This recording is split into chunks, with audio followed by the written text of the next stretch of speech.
Singapore বিশ্বের সবচেয়ে বাসযোগ্য, পরিচ্ছন্ন ও নিরাপদ শহর এটি। এর যোগাযোগ ব্যবস্থা, বিশেষ করে এমআরটি, বিশ্বসেরা। বিমানবন্দর বিশ্বসেরা, শিক্ষা ব্যবস্থা বিশ্বসেরা, চিকিৎসা ব্যবস্থাও বিশ্বসেরা। আর ব্যবসা বাণিজ্যের জন্য তো এটা তীর্থভূমি। কিন্তু অর্ধশতক আগেও সিঙ্গাপুর এমনটা ছিল না এমন রোশনাই। 50 ও 60-এর দশকের রাজনৈতিক অস্থিরতা, আর্থিক সংকট থেকে দ্বীপটির আজকের অবস্থানে তুলে আনা সিংহভাগ কৃতিত্ব দেশটির প্রথম প্রধানমন্ত্রী, আধুনিক সিঙ্গাপুরের কারিগর লি কুয়ান ইউয়ের। সম্ভ্রান্ত পরিবারে জন্ম নেওয়া লি কুয়ান পড়াশোনা করেন ক্যামব্রিজ বিশ্ববিদ্যালয়ে। দেশে ফিরে ওকালতির পাশাপাশি শ্রমিক সংঘের লিগ্যাল অ্যাডভাইজার হিসেবে কাজ করতেন। 1954 সালে গড়ে তোলেন নিজ রাজনৈতিক দল পিপলস অ্যাকশন পার্টি। 1957 সালে মালয়েশিয়ার সাথে ফেডারেশন গঠন করে ব্রিটিশদের কাছ থেকে স্বাধীনতা পায় সিঙ্গাপুর। 1959 সালে নির্বাচনে জিতে সিঙ্গাপুরের প্রধানমন্ত্রী বনে যান লি কুয়ান। Identifiable.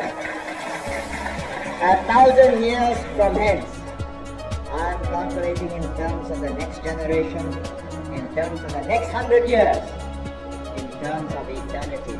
And believe you me, the next 1,000 years, we will be here. ব্রিটিশরা হুট করে চলে গেলে বিপাকে পড়ে সিঙ্গাপুর। দারিদ্র্য, বেকারত্ব, সাম্প্রদায়িক সংঘাতে জর্জরিত। অবস্থাটা এমনই দাঁড়ায় যে মালয়েশিয়া ও প্রতিবেশী জনপদটিকে বোঝা হিসেবেই দেখছিল। মালয়েশিয়ার চাপাচাপিতে ফেডারেশন থেকে বেরিয়ে যায় সিঙ্গাপুর। 1965 সালে আত্মপ্রকাশ করে সার্বভৌম রাষ্ট্র হিসেবে। স্বাধীন দেশটিরও প্রধানমন্ত্রী লি কুয়ান। লি কুয়ান বুঝতে পেরেছিলেন ক্ষুদ্র এ রাষ্ট্রের সার্বভৌমত্ব ধরে রাখার জন্য শক্তিশালী অর্থনীতির প্রয়োজন। সিঙ্গাপুরকে তৈরি পণ্যের প্রধান রপ্তানিকারকে রূপান্তর করার জন্য তিনি একটি প্রোগ্রাম চালু করেন। স্বাস্থ্য ও সামাজিক উন্নয়নে অনগ্রসরদের অংশগ্রহণ নিশ্চিতের পাশাপাশি শৃঙ্খলা ও কঠোরতার উপর জোর দেন তিনি। মন্ত্রী, আমলা ও সরকারি চাকরিজীবীদের বিশাল অঙ্কের বেতন দেওয়া শুরু করেন লি কুয়ান, যাতে তারা দুর্নীতিপরায়ণ না হয়ে ওঠে। নিজে ছিলেন প্রচন্ড সৎ ও কঠোর একজন নেতা। তার চাপে পড়েই সিঙ্গাপুরের সরকারি ব্যবস্থা থেকে দুর্নীতি শব্দটি হারিয়ে গেল। Wouldn't be here, we would not have made the economic progress if we had not intervened on very personal matters. Who your neighbor is, how you live, the noise you make, how you speak, or where you speak, or what language you use. লি কুয়ান সবসময় শিক্ষার মান ও জনশক্তির সার্বিক উন্নয়নকে অগ্রাধিকার দিয়েছিলেন, যা অর্থনৈতিক প্রবৃদ্ধির মূল চালিকা শক্তি হিসেবে কাজ করেছে। কৌশলগত অবস্থান ও উৎকৃষ্ট মানের বন্দর আন্তর্জাতিক বাণিজ্যে সিঙ্গাপুরকে একটি গুরুত্বপূর্ণ অংশীদার হিসেবে প্রতিষ্ঠিত করেছে। লি কুয়ানের শাসনামলে হাউজিং অ্যান্ড ডেভেলপমেন্ট বোর্ড গঠন করা হয়, যা সিঙ্গাপুরের সংখ্যাগরিষ্ঠদের জন্য কম খরচে উচ্চমানের বাড়ি নির্মাণ করত। ফলে পাবলিক হাউজিং দ্রুত বিকশিত হয়।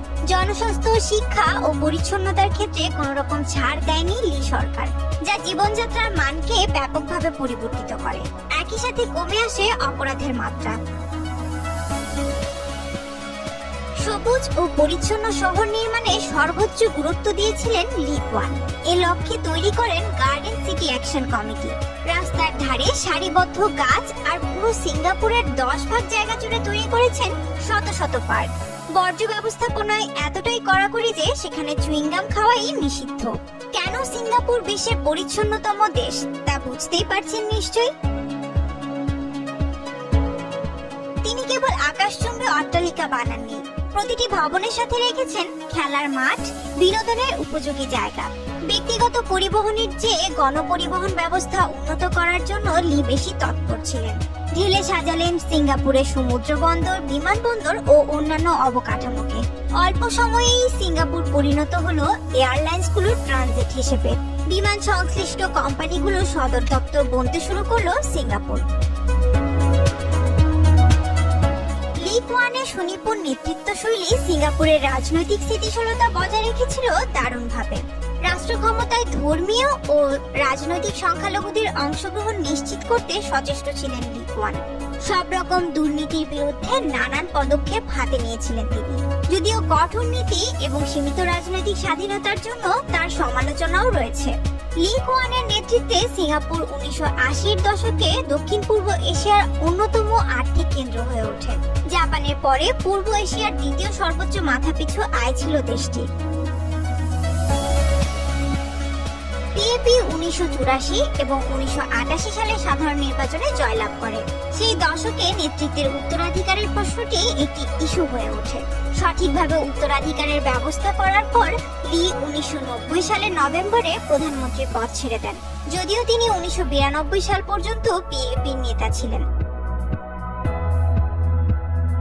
প্রধানমন্ত্রীর দায়িত্ব ছাড়লেও 2011 সাল পর্যন্ত তিনি সিনিয়র মন্ত্রী ও মেন্টর হিসেবে সিঙ্গাপুরকে সঠিক পথে এগিয়ে নিয়ে যাওয়ার কাজ করে যান।